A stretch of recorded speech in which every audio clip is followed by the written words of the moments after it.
Hello good morning friends. So फिर से हम डेली करंट अफेयर का डोज लेकर आ गए हैं।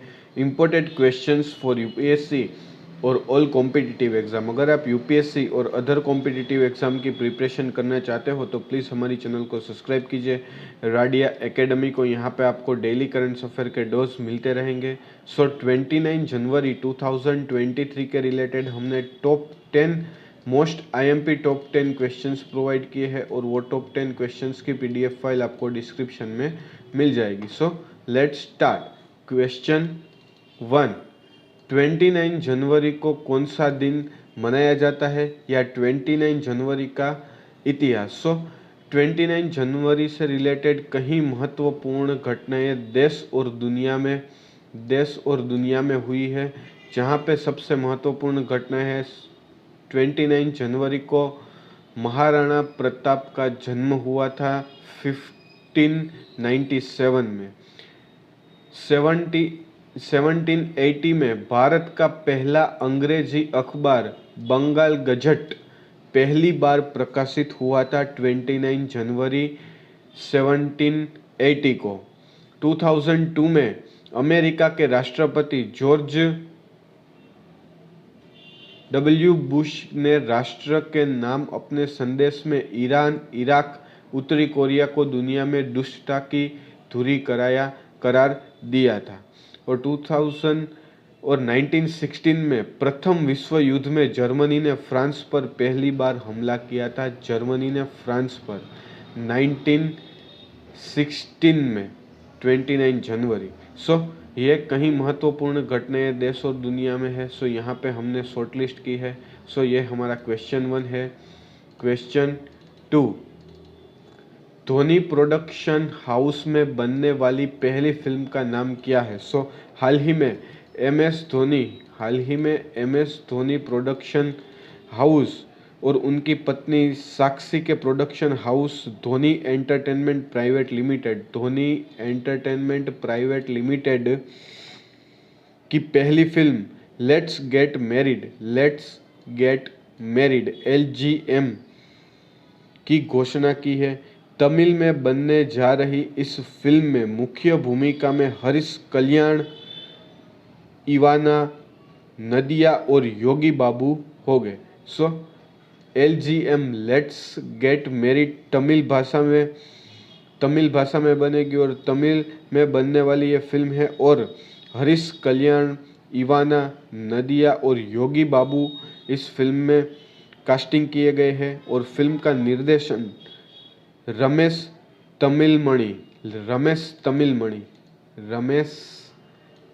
तमिलमणि उसके निर्देशक है LGM के।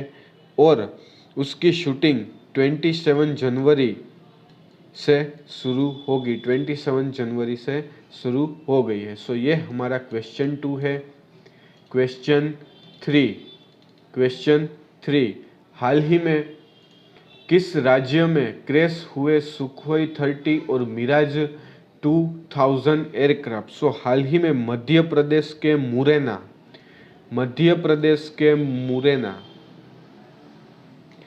मुरैना के पास हाल ही में एक सुखोई 30 और एक मिराज 2000 एयरक्राफ्ट क्रैश हो गया है। रिपोर्ट के मुताबिक दोनों एयरक्राफ्ट ने मध्य प्रदेश के ग्वालियर एयरबेस से उड़ान भरी थी। मध्य प्रदेश के ग्वालियर एयरपोर्ट से उड़ान भरी थी और वे किसी अभ्यास में शामिल थे। दोनों एयरक्राफ्ट में लगी आग की वीडियो सोशल मीडिया पर सामने आई है और फिलहाल राहत बचाव कार्य चालू हुआ है और इसमें एक पायलट की मृत्यु हो गई है। सो ये हमारा क्वेश्चन 3 है। क्वेश्चन 4, हाल ही में भारत ने किस बॉर्डर से 17 पाकिस्तानी कैदियों को वापस भेजा है। सो हाल ही में नई दिल्ली स्थित पाकिस्तानी उच्चायोग की ओर से कहा गया कि भारत ने हाल ही में अटारी वाघा बॉर्डर से 17 पाकिस्तानी कैदियों को वापस भेजा गया। पाकिस्तानी उच्चायोग ने ट्वीट में कहा कि पाकिस्तान उच्चायोग पाकिस्तानी विदेश मंत्री के अथक प्रयासों और भारतीय पक्ष के सहयोग से इन कैदियों को वापस भेजा गया है। सो हाल ही में अटारी वाघा बॉर्डर से 17 पाकिस्तानी कैदियों को वापस भेजा गया है। सो ये हमारा क्वेश्चन 4 है। क्वेश्चन 5, हाल ही में किस राज्य के सीएम ने अपने राज्यों में 400 नए आम आदमी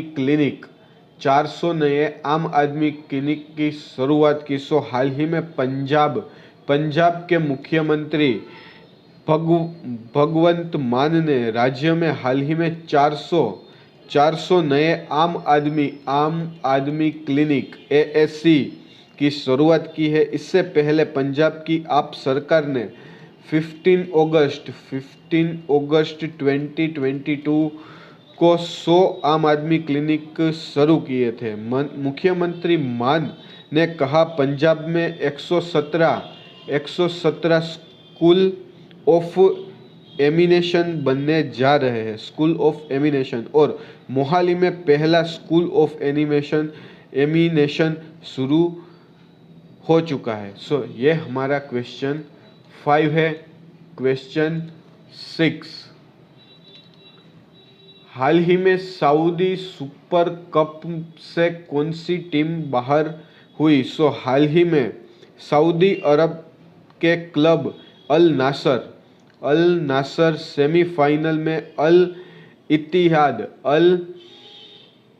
इत्तिहाद के खिलाफ 1-3 से हारकर सऊदी सुपर कप से बाहर हो गई है। टूर्नामेंट के अपने दूसरे मैच में भी अल नासर के खिलाड़ी क्रिस्टियानो रोनाल्डो गोल नहीं कर पाए। हाल ही में इत्तिहाद के खिलाफ सऊदी प्री लीग में बतौर अल नासर के खिलाड़ी के तौर पर रोनाल्डो ने डेब्यू किया था। सऊदी प्रो लीग में बतौर अल नासर के खिलाड़ी के तौर पर रोनाल्डो ने डेब्यू किया था। सो ये हमारा क्वेश्चन 6 है। क्वेश्चन 7, हाल ही में ताइवान के नए प्रधानमंत्री कौन बने? सो हाल ही में ताइवान की राष्ट्रपति साई इंग ने हाल ही में ऐलान किया है कि पूर्व उपराष्ट्रपति रह चुके चेन सेन जेन ताइवान के नए प्रधानमंत्री हो गए। यह कदम 2022 के स्थानीय चुनावों में सत्तारूढ़ डेमोक्रेटिक प्रोग्रेसिव पार्टी DPP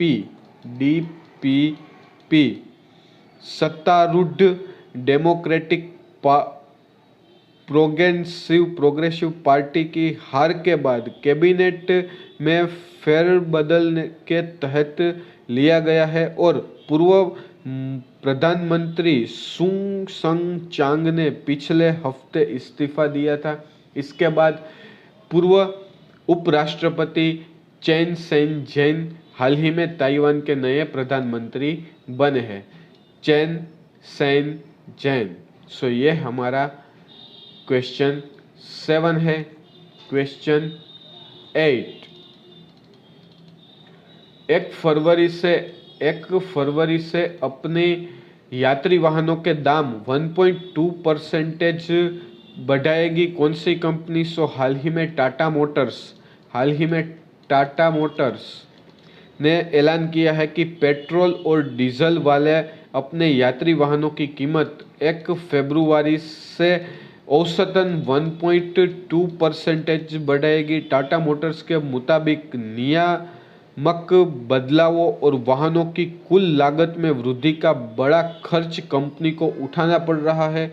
दामों में वृद्धि करके कंपनी इस खर्च का कुछ भार कम कर रही है। सो ये हमारा क्वेश्चन 8 है। 1 फरवरी से टाटा मोटर्स अपने डीजल और पेट्रोल के यात्री वाहनों में अपने 1.2% की कीमत बढ़ाएगी। उसका कहना है कि नियामक बदलावों और वाहनों की कुल लागत में वृद्धि का बड़ा खर्च कंपनी उठा रही है। क्वेश्चन 9, हाल ही में किस राज्य के चुनाव के लिए बीजेपी ने 48 और कांग्रेस ने 17 उम्मीदवारों की सूची जारी की है? सो हाल ही में त्रिपुरा विधानसभा चुनाव 2023 के लिए बीजेपी और कांग्रेस ने हाल ही में उम्मीदवारों की सूची जारी की है। बीजेपी की पहली सूची में 48 उम्मीदवार के नाम शामिल है, जिनमें केंद्रीय मंत्री प्रतिभा भौमिक को धनपुर, जबकि मुख्यमंत्री माणिक शाह को टाउन बोर्डोवाली सीट के उम्मीदवार बनाया गया है। सो हाल ही में त्रिपुरा विधानसभा चुनाव आ रहा है 2023 में। सो त्रिपुरा विधानसभा चुनाव में बीजेपी और कांग्रेस ने अपने उम्मीदवारों की सूची जारी की है, जिसमें से बीजेपी ने 48 उम्मीदवारों की सूची जारी की है, जिनमें से केंद्रीय मंत्री प्रतिभा भौमिक को धनपुर दिया गया है और जबकि मुख्यमंत्री माणिक शाह को टाउन बोर्डोवाली सीट से उम्मीदवारी बनाया गया है। वहीं कांग्रेस ने 17 उम्मीदवारों के नाम का ऐलान किया है। सो ये हमारा क्वेश्चन 9 है। क्वेश्चन 10, हाल ही में किस खिलाड़ी ने दर्ज किया अपने वनडे कैरियर में एक मैच में सर्वाधिक रन देने का रिकॉर्ड? सो हाल ही में इंग्लिश पेसर जोफ्रा आर्चर ने हाल ही में साउथ अफ्रीका के खिलाफ पहले वनडे में 10-0, 81 और 1 के गेंदबाजी आंकड़े दर्ज किए। यह आर्चर के वनडे कैरियर में उनके द्वारा डाला गया सबसे महंगा स्पेल है। उनका पिछला सबसे महंगा स्पेल था 2019 में पाकिस्तान के खिलाफ उसका दूसरा सबसे महंगा स्पेल था। और अब आर्चर ने 2 साल बाद वनडे क्रिकेट में वापसी की है, जिसमें सबसे सर्वाधिक रन देने का रिकॉर्ड अपनी स्पेल में बनाया है जोफ्रा आर्चर ने। सो ये हमारा क्वेश्चन 10 है। और स्पोर्ट्स में आज ही के दिन एक नया रिकॉर्ड अर्शदीप के नाम दर्ज हुआ है। T20 के 20वें ओवर में किसी भी भारतीय द्वारा सर्वाधिक रन देने का रिकॉर्ड अर्शदीप के नाम पर रहा है। सो ये हमारा क्वेश्चन 10 है। सो 29 जनवरी 2023 के related top 10 most IMP questions हमने यहाँ पे प्रोवाइड किए हैं, और वो टॉप 10 क्वेश्चंस आपको अच्छे लगे हो तो प्लीज़ हमारे चैनल को सब्सक्राइब कीजिए, राडिया एकेडमी को। Thank you.